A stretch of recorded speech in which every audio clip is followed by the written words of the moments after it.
Salut à tous, unboxing de la nouvelle boîte Kill Team Raid sur la ruche escarmouche tactique au 41e millénaire. Alors ce qui change, c'est que c'est une nouvelle version de Kill Team. Alors peut-être qu'ils auraient pu changer le logo pour qu'il n'y ait pas d'ambiguïté entre les versions, parce que là on peut, comme on a le même logo, se dire que voilà, c'est rétro-compatible avec les anciennes, alors qu'en fait toutes les règles d'avant, on peut les oublier, on les met au placard et on repart sur une nouvelle édition. Alors cette boîte, Unboxing Power, on est sur une très grosse boîte, très épaisse, très lourde, je pense qu'elle doit faire dans les 3-4 kg.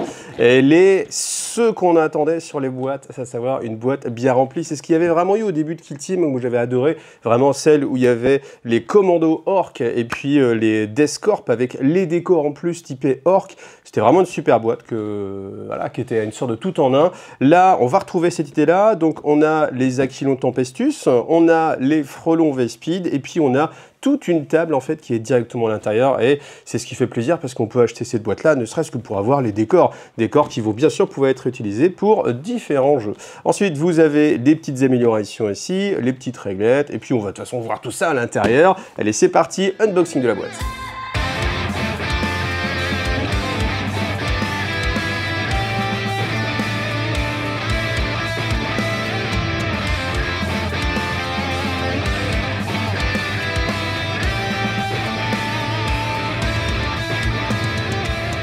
Alors le design est quand même bien réussi, ça fait assez moderne, ça donne envie par rapport aux anciennes boîtes qu'on peut avoir. Là, on est vraiment sur quelque chose qui est vraiment très bien. Alors, ça déborde, ça déborde, vous voyez, on peut à peine la fermer. C'est vrai en plus, elle est très haute déjà, mais elle est limite pas assez.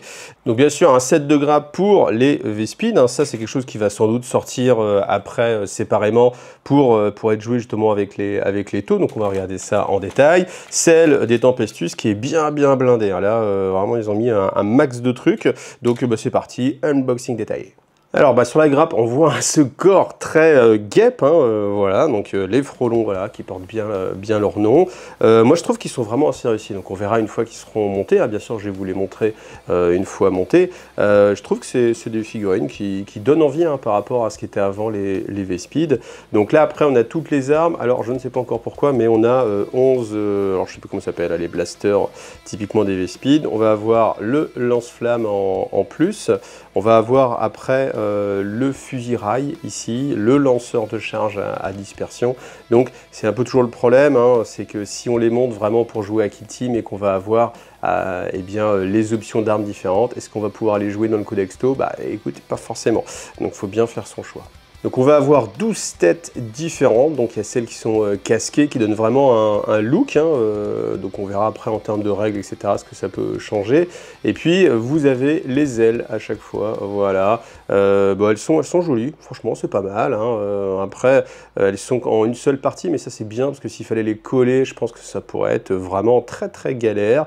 Et puis on a ce nouveau drone, voilà, un drone de plus, avec des ailettes, pour qu'il aille plus vite, j'imagine. Alors les Tempestus, voilà, ils ont plein de têtes casquées, quand on regarde de l'autre côté, têtes non casquées, donc voilà, on peut faire un mix pour personnaliser un petit peu plus. Donc on a à chaque fois l'équipement avec le fusil radiant, je ne sais pas s'il s'appelle comme ça encore maintenant, je vais appeler ça le fusil radiant. On voit que la grappe est vraiment très dense, donc à chaque fois on a vraiment les 10 corps complètement différents.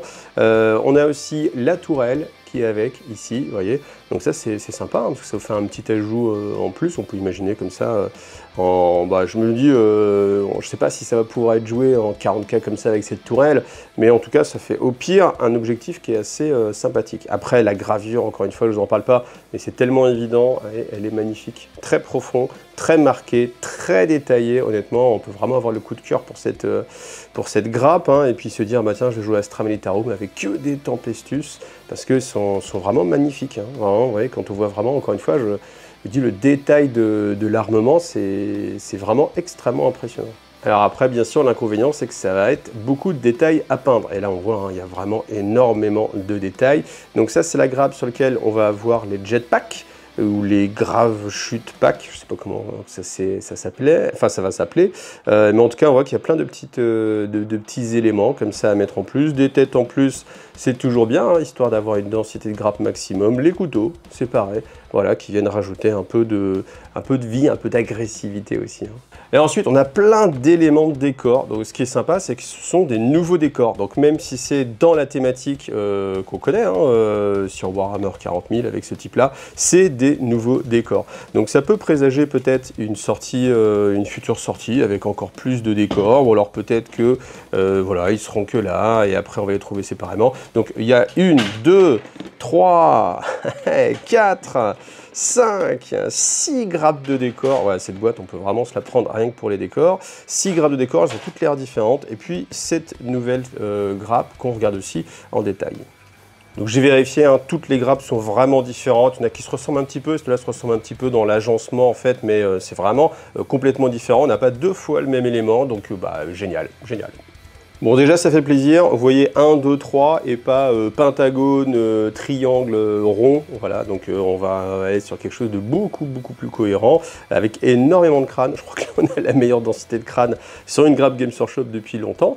Donc on retrouve les éléments un peu classiques hein, de Kill Team, et puis des éléments en plus, là, les échelles, comme ça, échelle rétractée, échelle classique. Le fumigène, ici, là, qui est en 3D, qui est vraiment sympa. Des protections un petit peu plus grandes, pour pouvoir cacher les figurines derrière. Alors, ça, c'est sur le côté, là, c'est grosse grenade. Je ne sais pas trop ce que c'est. Je pense que c'est pour représenter un stratagème, parce qu'à l'échelle, les grenades, elles sont beaucoup plus grosses que... Enfin, voilà, là, on a l'impression que le mec, il transporte une sorte de grosse bonbonne d'eau. Donc, voilà. Ça, par contre, les barbelés, ils sont ultra détaillés. Ça, c'est assez impressionnant. On a ces relais un petit peu de commandement. Donc, je n'ai pas encore lu les stratagèmes spécifiques qui permettent de jouer tous ces équipements-là, mais je vais essayer de voir ça et puis peut-être vous montrer les règles dans une prochaine vidéo. Voilà, en tout cas, on reste sur l'unboxing là. Donc, je vais vous montrer toutes les grappes de décor en détail. Franchement, c'est hyper détaillé, hein. Alors c'est un avantage parce que c'est fou de détails. Par contre, l'inconvénient, c'est que voilà, pour le peindre, va falloir quand même se sortir un petit peu les doigts. Vous voyez, quand vous avez tous les petits détails à l'intérieur. Moi, je me rappelle sur le décor Mechanicus, je vais commencer à peindre un petit peu de couleurs différentes. En plus, les câblages à l'intérieur, ce genre de choses. Là, pensez bien aussi que peut-être c'est des éléments que vous allez récupérer en plusieurs exemplaires. Donc, il faut toujours jauger du temps que vous allez passer sur les décors par rapport au nombre de décors que vous avez à faire. Mais en tout cas, je pense encore une fois que... Alors, je ne connais pas encore le prix de cette boîte-là au moment où je tourne la vidéo, mais voilà, on peut être tenté de l'acheter rien que pour les décors, hein, ça me paraît clair. Donc voilà une autre grappe. On notera vraiment qu'à chaque fois, tous les éléments sont différents. On ne va pas se retrouver avec exactement le même truc. À chaque fois, c'est différent. Voilà.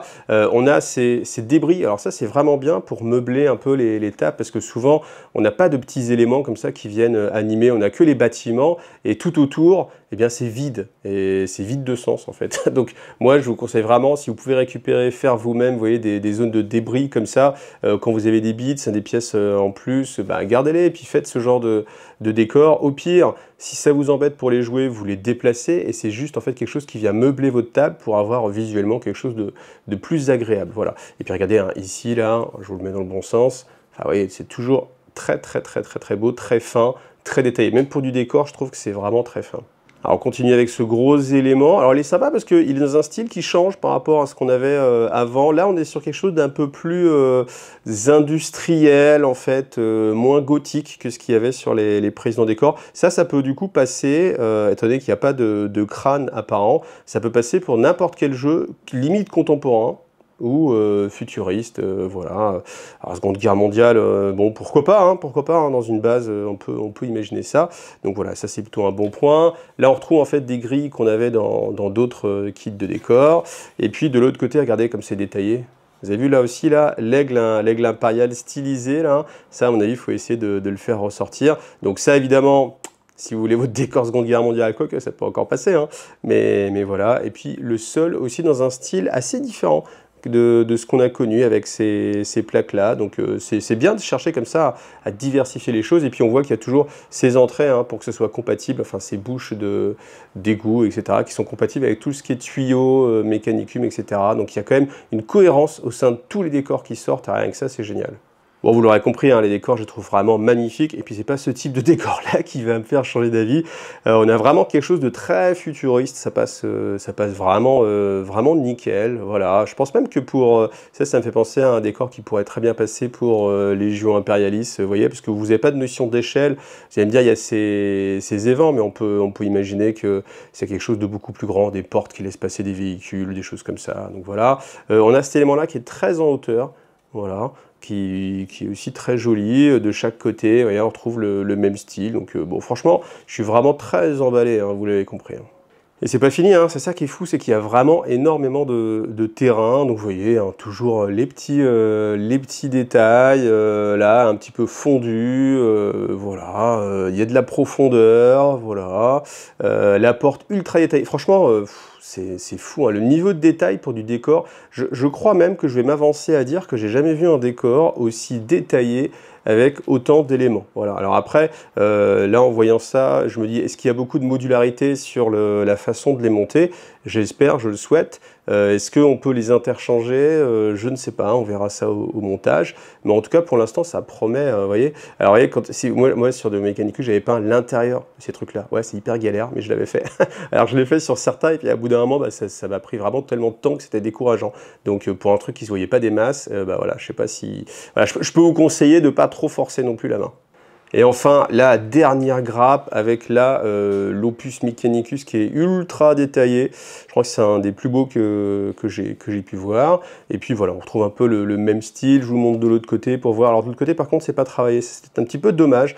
Alors si on continue, on a maintenant cette façon de protéger un peu les choses avec bah voilà, un petit papier comme ça. Honnêtement, c'est bien parce que c'est vrai que bah, vous voyez là, il y a plein d'impact ici, là, donc forcément, je préfère qu'il y ait un papier qui protège. Alors est-ce que ça va être suffisant? Je ne sais pas. On détaille un petit peu tout ce qu'il y a quand même. Donc on retrouve encore une fois eh bien, cette boîte. Alors ce qui est dommage, c'est que sur le côté, là, il n'y a pas marqué Kill Team parce qu'on pourrait après les ranger. Moi, j'ai rangé quelques boîtes comme ça dans la bibliothèque parce que finalement, c'est une boîte qui vous permet d'avoir tous les éléments de Kill Team, donc des cartes, des choses comme ça. Vous voyez, en plus c'est très beau hein, quand vous l'ouvrez. Moi, ce dessin, je le trouve vraiment très réussi, très énergique. Vous voyez, vous avez tout qui est rangé comme ça à l'intérieur, et autant les garder. Hein, c'est un peu dommage d'abîmer la boîte. Après, cette boîte-là, elle est assez souple, hein, donc elle va pas durer vraiment. Vous voyez, typiquement ça, je pense que ça va s'arracher. Donc, mais si vous le renforcez avec du scotch, par exemple, c'est juste dommage que là, il n'y a pas marqué Kill Team avec, je sais pas, peut-être les symboles des Kill Team qu'on retrouve ici, là. Vous voyez, pour après, je sais pas, les classer de boîte en boîte, ça fait joli. Et en dessous, ben voilà, vous avez, hop, les socles.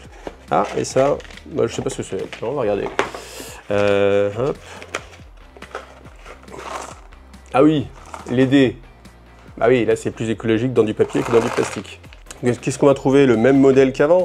Enfin, quand c'est une boîte de démarrage, c'est-à-dire que vous avez le livre de base qui, lui, va être utile pour avoir les règles de Kill Team. Et puis après, celui qui s'appelle un dossier maintenant, Raid sur la ruche.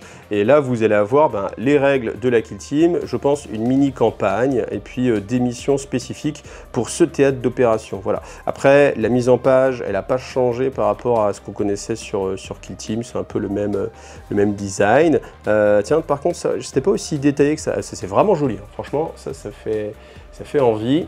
Vous avez les différents agents qui sont représentés, mis en situation. C'est franchement très sympa. Ah ouais, ça ces photos là sont vraiment super. En plus, ça vous donne des idées de schémas de couleurs pour votre faction. Donc bah voilà, hop, je feuillette rapidement. Vous avez un petit peu de l'or, mais bon, à mon avis, il n'y en a pas énormément. Ah, quoi que si, si, on va pouvoir en apprendre plus peut-être sur cet immense canon. Enfin, vous avez vu la taille des canons. Enfin, pas trop de sens, je trouve, mais bon, voilà. Après, est-ce qu'il y aura une justification fluffy ou pas? Franchement, je vais le lire. Rien que pour savoir, parce que c'est vrai que c'est très étonnant d'avoir des canons aussi géants. Au début, je pensais que c'était un truc orc, hein. Il n'y a que les orcs pour faire des trucs aussi gros. Donc, j'imagine bien des côtés de l'Imperium. Le monde canon. Ah ouais, très bien. Eh bien, écoutez, je lirai ça, et puis je vous en dirai plus dans une petite vidéo. Ensuite, on a la notice avec les différents éléments de décor. Je vais la passer un petit peu vite. Il y a beaucoup de choses à regarder. Comme toujours, c'est assez bien fait. Voilà.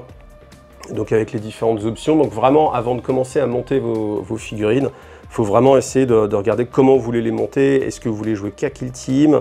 Est-ce que vous voulez après que ce soit compatible avec 40K? Est-ce que le WYSIWYG, ça vous intéresse pas? What you see is what you get.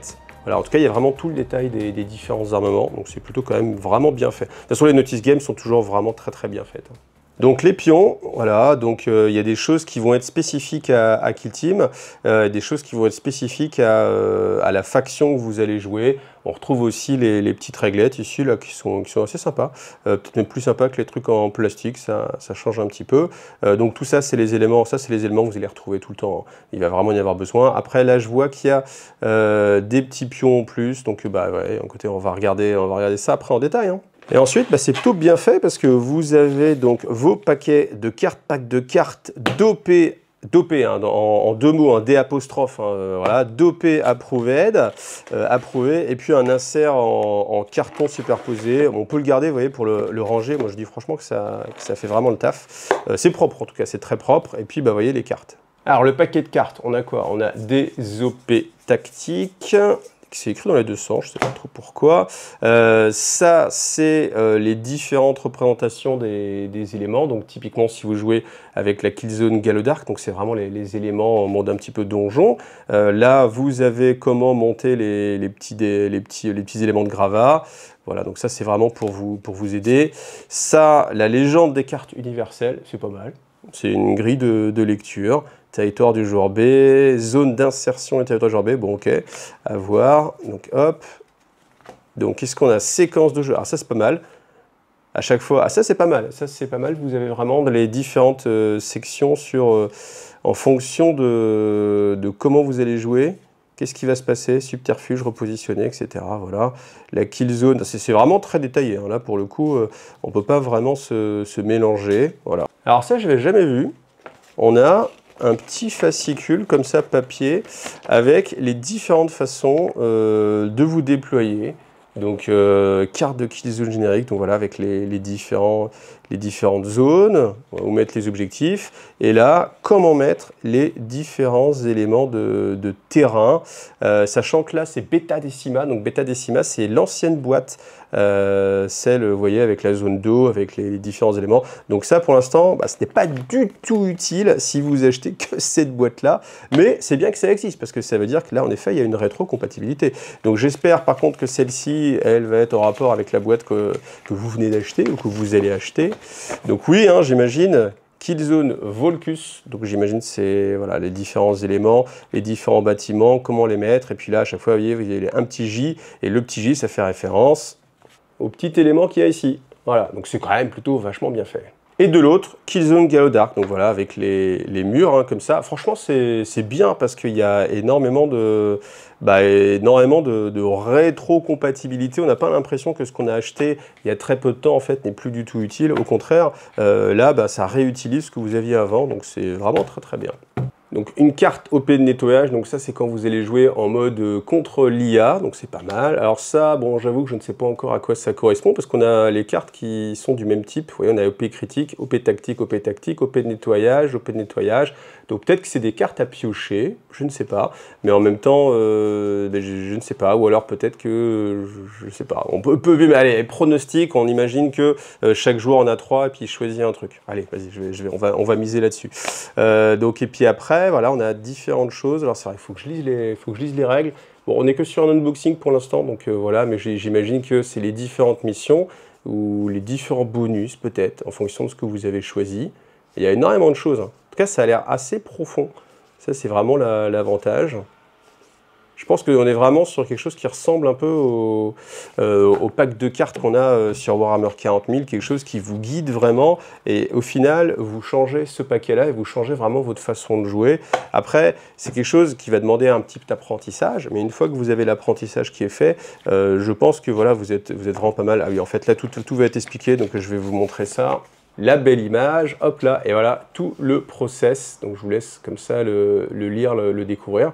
Donc c'est ce qui vous permet de sélectionner votre mission, de savoir comment jouer, et que ce soit très carré, et puis vous soyez très accompagné, surtout dans vos parties. Bon après c'est cool, mais le paquet pour le coup, lui, est un tout petit peu petit. Enfin c'est galère d'arriver à mettre tout en fait.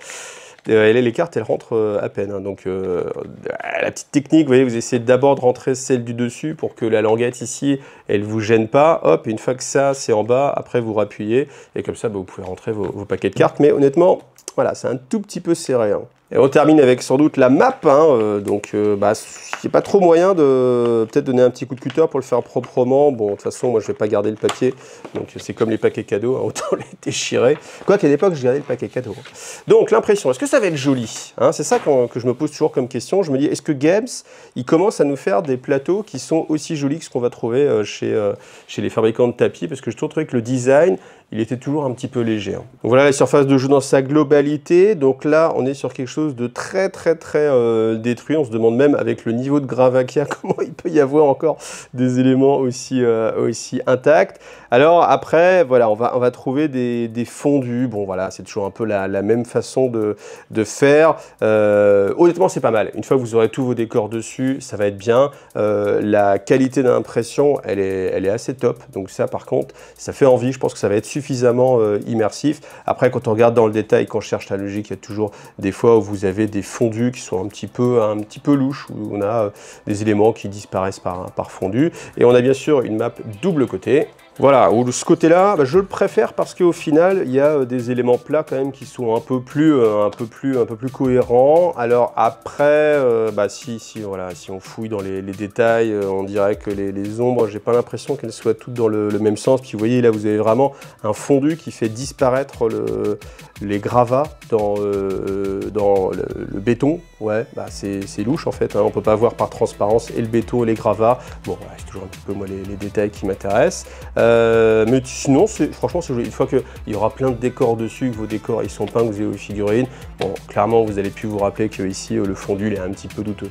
Alors après, à noter que sur cette carte-là, je vois qu'il y a, je pense, les zones de déploiement qui sont déjà notées. Donc il faudra vérifier, mais bon, sinon je vois pas trop l'intérêt d'avoir fait ces trucs-là. Comme ça, on va pouvoir se déployer assez facilement avec ces zones-là et pour commencer à jouer de façon un petit peu plus simple. Alors les Tempestus, franchement, c'est le coup de cœur parce que c'est vrai que les figurines sont, alors elles sont bien détaillées, hein, c'est-à-dire que là, il va falloir mettre un petit bon coup de pinceau parce que vous avez toutes ces petites enluminures qu'on va trouver aux alentours, enfin pour les surprotections, ça fait un petit peu chaos, hein, on va trouver ça sur Space Marine du chaos. Là bien sûr c'est du loyaliste, vous voyez tous les accessoires en plus, le casque, les couteaux, franchement ça rend vraiment bien. Alors vous avez plusieurs options d'armement, ça typiquement si vous cherchez une bande un peu futuriste, typiquement si, allez je vais le dire, si vous voulez jouer à Mars Code Aurora ou ce genre de choses, ça va être super. Alors la tourelle très mignon, et maintenant en fait je pense qu'on va trouver à chaque fois dans chaque kill team un petit familier, et là je pense que à l'image de ce qu'on trouve dans Warcry où à chaque fois vous avez une petite bestiole, et là du coup c'est la tourelle. Alors la tourelle on peut modifier son arme, hein. Il y a 3 armes différentes, et puis voilà, on voit celui-ci avec le double pistolero là, franchement superbe, et voilà une bande qui a vraiment beaucoup de charisme en fait, voilà, expandable. Et puis après je vous rappelle aussi qu'on peut leur mettre des têtes nues, hein, si vous voulez encore plus personnaliser en fait vos figurines. Ah, alors les V-Speed, ils m'ont donné bien du mal, hein, parce que j'ai terminé de les peindre juste avant d'enregistrer, on est le matin même avant que la vidéo sorte, donc c'est vraiment très compliqué, mais bon, peu importe. En tout cas, je vous ai pas précisé que les Tempestus avaient été peints par Max, et ceux-ci, c'est moi qui les ai peints. Donc on a des figurines qui sont très dynamiques, ça c'est vraiment sympa, avec à chaque fois une posture différente. Ils ont réussi à ce qu'on n'ait pas du tout l'impression, il n'y a aucune figurine qui se ressemble, et on n'a pas même l'impression que...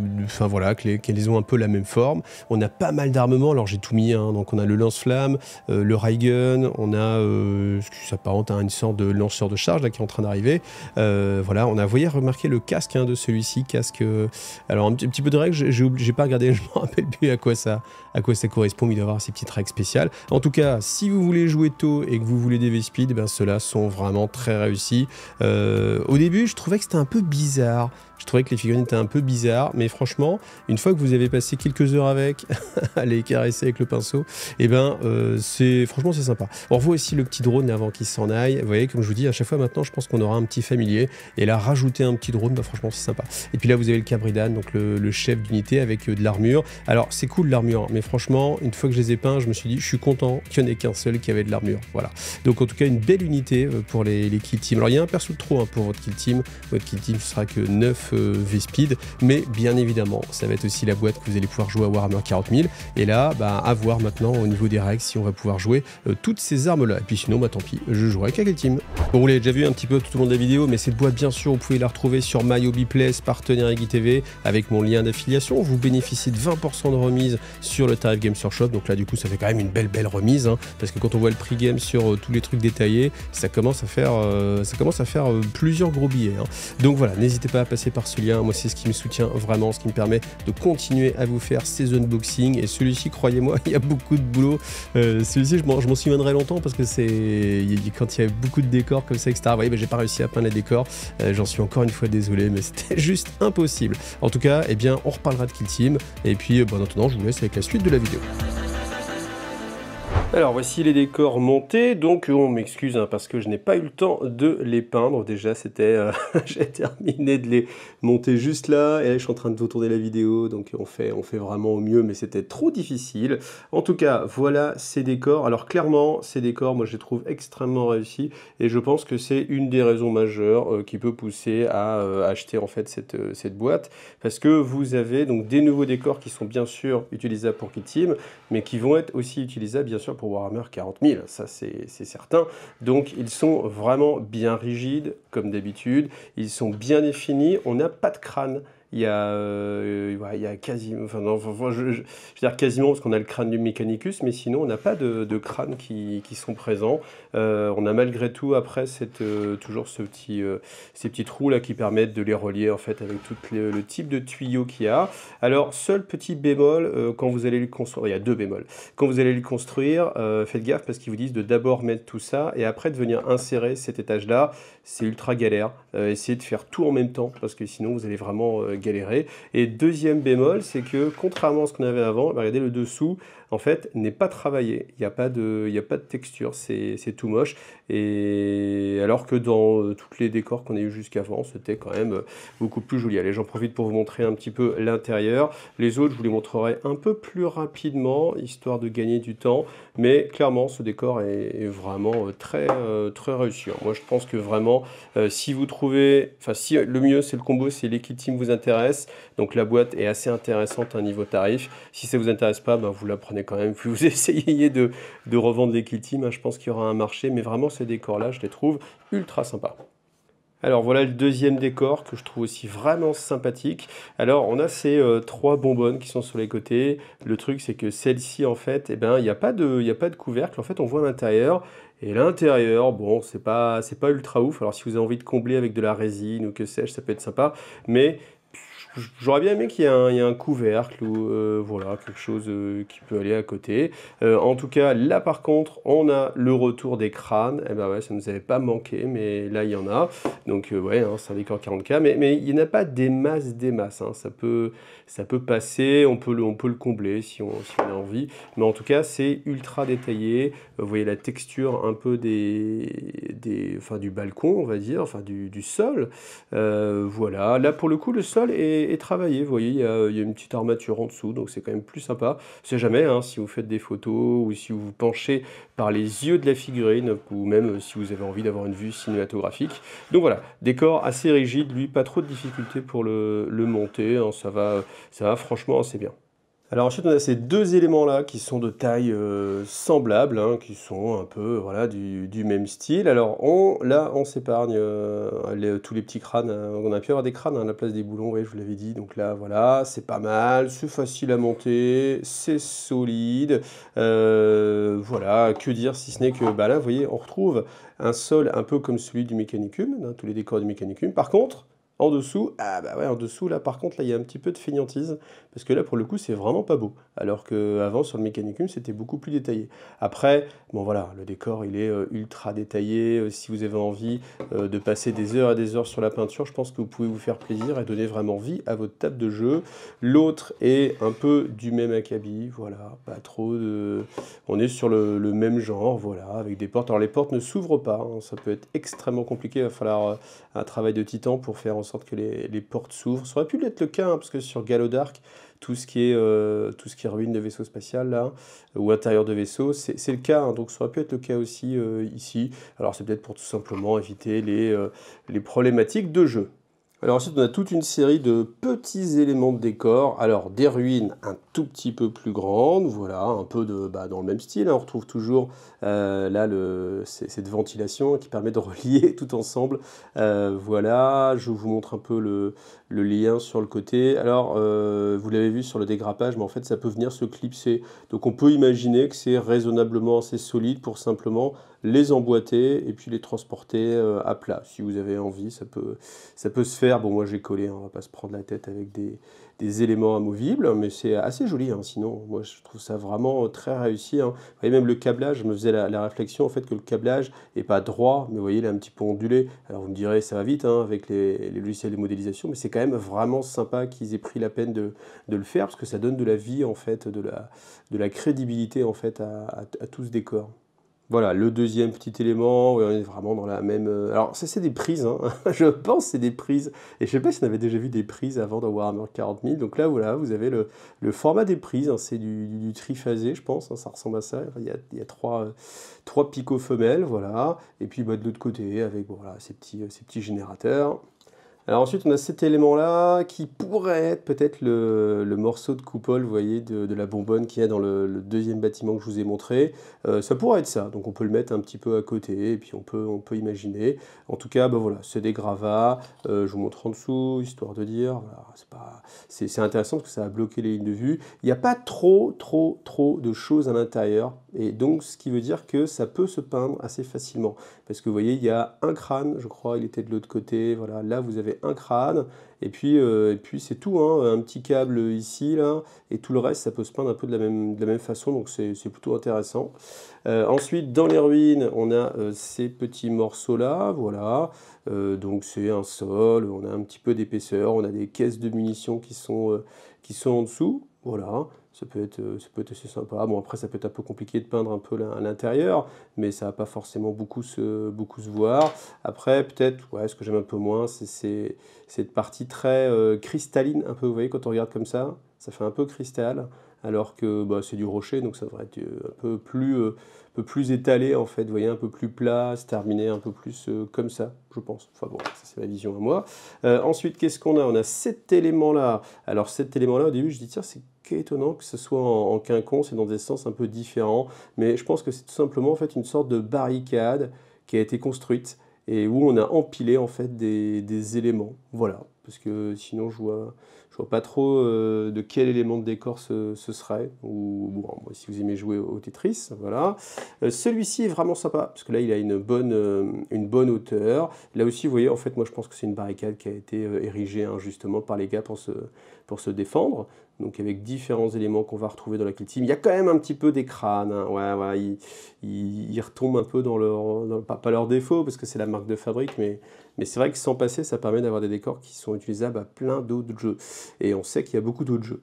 Voilà, petit bidon qui va bien, ici, là, voilà, c'est mignon, les petits éléments, voilà. Il y a moyen rien que là-dessus, hein, de se faire plaisir aussi, hein, sachant que c'est assez petit pour aussi, peut-être vous pouvez l'utiliser pour mettre derrière, je sais pas, un gros véhicule, un chevalier impérial par exemple, ce genre de choses. Ensuite, dernier petit mur, voilà, celui-ci, là c'est pareil, hein, on sent qu'en fait il y a des barres de fer qui ont été plantées et qu'on a mis en fait un sol à l'intérieur, toujours un petit crâne, ça faut pas l'oublier, voilà. Et puis enfin, il reste cette caisse de munitions. Voilà, donc il n'a pas d'effet en termes de jeu pour l'instant, alors que ça aurait pu être le cas, mais vous verrez qu'il y a d'autres pions qui sont des caisses de munitions. Donc là, vous avez tous les éléments de jeu qui sont vendus séparément aussi, hein, en tant qu'accessoires. Donc vous avez la réglette, voilà, rigide qui fait 6 pouces. Ça aurait pu faire 1 pouce de large, hein, ça aurait pu être sympathique. Ensuite, on a l'outil de mouvement. Voilà, ils ont définitivement abandonné, hein, les symboles un peu bizarroïdes. On fait du 1, 2, 3. Ensuite, qu'est-ce qu'on a? On a cette radio. Alors tout est présent en 2 exemplaires parce que de toute façon, c'est prévu pour les 2 joueurs. Je ne vais pas vous détailler les règles, mais c'est des améliorations en fait que vous prenez et qui vont vous donner des avantages dans le jeu. Voilà, donc on a découvert en plus, hein, par exemple comme ceci, sachant qu'à chaque fois ils sont différents, hein. Vous voyez, c'est bien des choses différentes. Il y a à chaque fois un modèle, ça change un petit peu. Vous voyez, on a mis un petit trou ici à gauche, à droite, donc c'est différent. L'échelle, voilà. une petite échelle qui va être assez pratique pour pouvoir accéder à certaines zones. Ça, c'est un couvert mobile, c'est assez amusant. On se trimballe avec ça et la figurine, elle se trimballe avec son couvert. Vous avez l'échelle en mode un peu replié, voilà. Vous avez plein de petites grenades.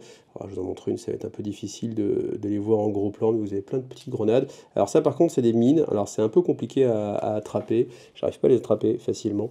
Donc c'est un petit peu dommage. Faudrait peut-être, je sais pas, un truc un peu plus pratique. Puis comme il y a des pointes, bah, vous faites mal en fait en essayant de les attraper. Donc c'est pas pratique. Peut-être bien en termes de jeu, mais pas en termes de jouabilité. Donc ça, c'est les petites caisses de munitions, vous voyez, qui sont assez petites. Voilà. Et puis le fumigène, voilà, qui est assez sympathique, hein. Là, il y a moyen de faire un effet vraiment classe. Et puis les barbelés. Alors les barbelés, je les trouve vraiment sympathiques. Je pense que typiquement, vous pouvez avoir envie d'en récupérer plein pour faire une table avec plein de barbelés. Je me demande s'ils vont ressortir d'autres plus tard, mais je pense que c'est un décor qui peut vraiment avoir sa place sur les tables de 40K. Et ils sont différents, les deux, hein, vous voyez. Là, vous avez un petit bras qui pend. Et donc ils sont tous différents, enfin les deux sont différents. Alors conclusion, bah, je trouve que là encore une fois les décors, franchement c'est ce qui fait tout, hein, sur cette boîte là. Après on peut aimer les V-Speed, on peut aimer je sais plus comment il s'appelle, les sillons qui frappent là, je sais plus comment il s'appelle, mais clairement la table, vous voyez, elle est ultra dense, hein, avec tout ce que vous avez dans la boîte de Kill Team. Vous avez vraiment une table super remplie où il y a toujours moyen d'avoir des lignes de vue qui seront coupées ou avoir des couverts pour passer entre les zones. Ça peut aussi se jouer encore une fois bien sûr à 40 000 ou à n'importe quel autre jeu, hein, qui serait un peu futuriste comme ça. Donc voilà, bah écoutez, un bon achat, encore une fois. Les décors sont pas peints, j'ai vraiment pas pu faire autrement, hein. Là c'est impossible, donc vous ne m'en voudrez pas. Et puis voilà, hein, moi je vous laisse là, à vous de choisir, est-ce que cette boîte est faite pour vous ou pas. En tout cas là je vous ai pas parlé du jeu en lui-même, je vous ai parlé que de la boîte. Donc après le jeu en lui-même, on aura l'occasion de voir ça très prochainement avec le live de mardi soir prochain. Voilà, donc soyez au taquet, abonnez-vous, likez comme d'habitude, et puis si vous êtes convaincu au final par la vidéo, priez pour qu'il reste encore quelques boîtes sur MyUPlace avec moins 20% avec le code IGTV, hein, pour dire merci Guy. Allez, à bientôt, salut à tous.